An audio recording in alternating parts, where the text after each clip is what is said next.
Morning teenage Jack. Mount Everest. Yomwe so imachedwa the roof of the world. A dream for many. Koma sabata lino, dream imeneyo inasanduka nightmare. Anthu pafupifupi 1000 mahikers okwera phiri anatsakamira kunabwera chimphepo china chake chodabwitsa kumbali ya ku Tibet ya phiri yoyete mbali ina ndi ku Tibet. Kunali chimphepo cha snow, matenti kugwa, kumazizira, zinthu zinangwasokonekera nthawi imodzi, and anali anthu ambiri 1000. The Mount Everest ndi highest point pa dziko lapansi, yaitali kwambiri 8848 meters. Sono anthu amene amapita kukakwera phiri limene lolo amapezeka kuti mpweya watha, chifukwa the higher you go mlengalenga mpweya so umatha. Mpweya wabwinobwino oxygen omwe timapuma uli pansi, uli m'musi. Komanso mmazizira kwambiri the higher you go.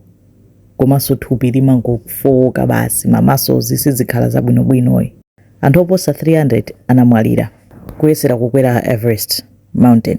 And pafupifupi matupi 200 ali mphirimo eti anangoyalana malo osiyanasiyana mphirimo, ndipo matupiwo ali mphirimo chifukwa chonena kuti ndi choopsa kwambiri kuti akachotsepo, ndi zodula kwambiri kuti akachotsepo, komanso ndi zokanika.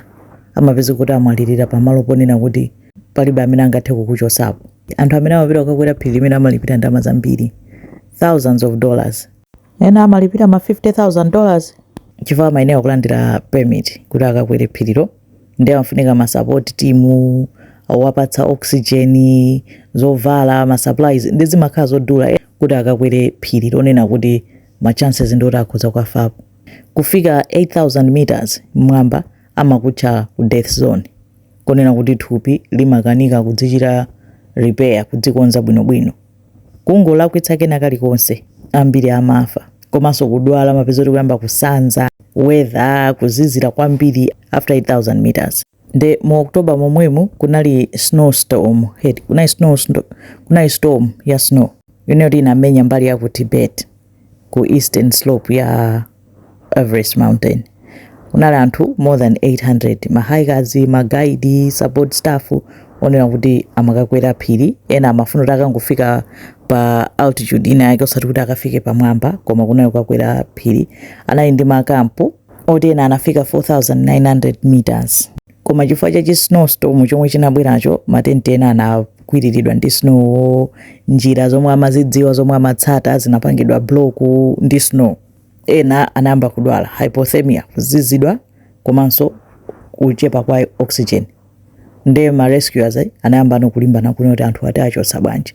Nde imagine anthu pafupifupi 1000 apulumutsidwe, owapulumutsayonso akudzikanso naiso moyo wake pa mavuto.